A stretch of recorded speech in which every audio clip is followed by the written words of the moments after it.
What you're about to see now is a grisly story of one man's crime and punishment. Living in a big city, we've all seen our share of car chases, but back in the 1980s, they were a whole different breed. Hey guys, I'm Kendra Sommer, and welcome to True Crime Commute. Make sure to subscribe to our channel.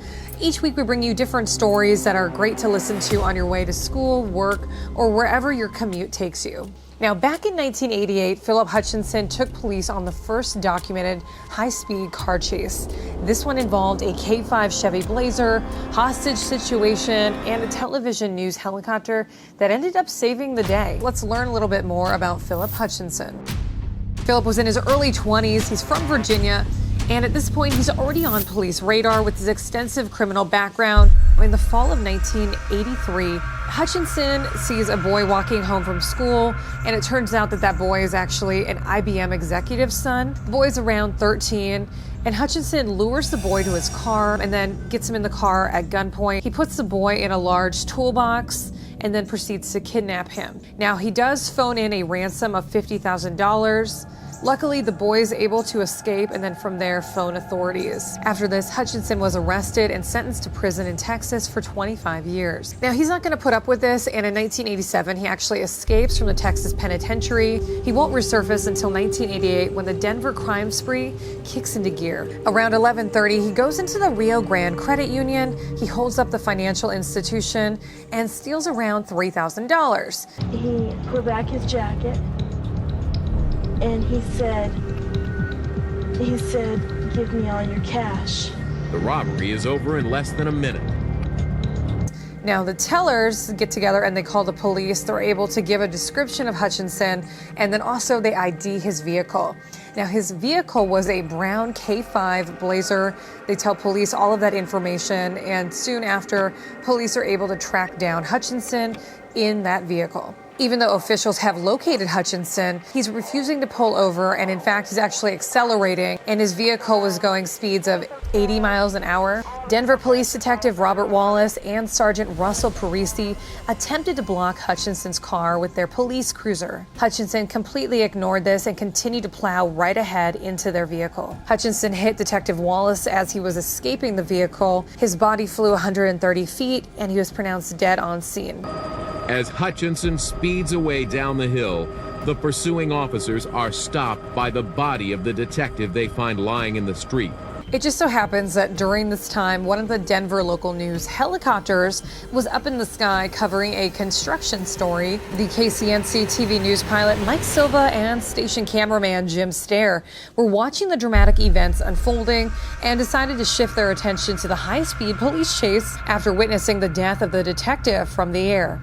During the pursuit of Hutchinson, the police temporarily lost Hutchinson's location, and the news team was there to help assist the police by keeping a line of sight and tracking with Hutchinson's truck. Unfortunately, due to some communication challenges, the helicopter pilot could not communicate directly with the police. There were some pretty substantial delays before the police on the ground had the latest updates. As this chase continued, Hutchinson actually took a corner a little too quickly and ended up crashing into a tree.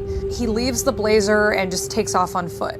And then he spots Marianne Barber and her son in the vehicle. They're parked in an apartment complex parking lot. Hutchinson decides that he's going to approach Marianne Barber and her child. He's going to hijack the car, and then from there he would take her and her son as hostages.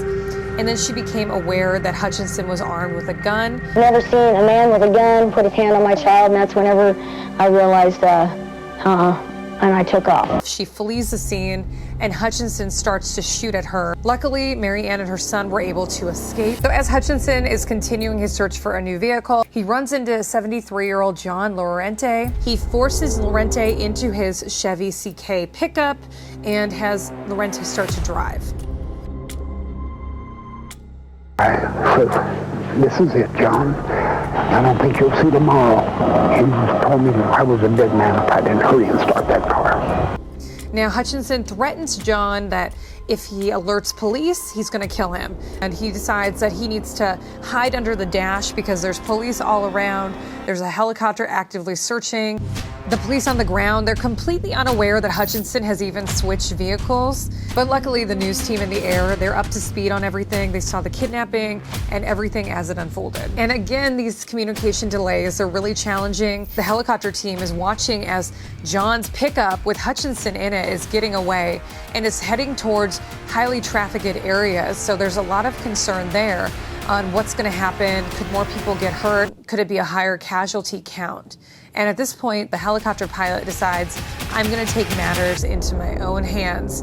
So he flies the helicopter underneath the power lines and hovers above the truck. But the helicopter flying over the truck, that alerts authorities, and then police arrive on scene, and they're able to get the vehicles to stop, and Hutchinson then decides to take John Lorente as a hostage. So Hutchinson grabs John Lorente, he puts him in a headlock here, and he doesn't let him go. He's using him as a human shield as shots are getting fired. But officers are becoming aware that when Hutchinson stops to look around, his gun gets a little bit lowered. So their plan is to wait until Hutchinson does this again, and then they're going to take an aim at Hutchinson when he has his guard down a little bit. They see their opportunity. Hutchinson looks around, the gun goes down, and they fire at Hutchinson.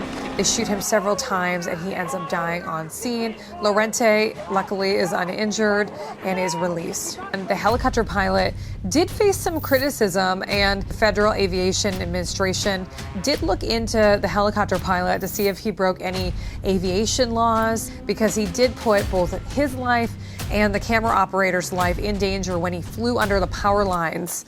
So they looked into that, and they found out he did nothing wrong. And his bravery was actually viewed as heroic by the Denver Police Department and the community. In 1991, this story was adapted into a movie called The Chase, which grew additional attention to the story. Thank you for watching True Crime Commute. We'll see you next Friday for a brand new episode. I'm Kendra Sommer. Have a good one.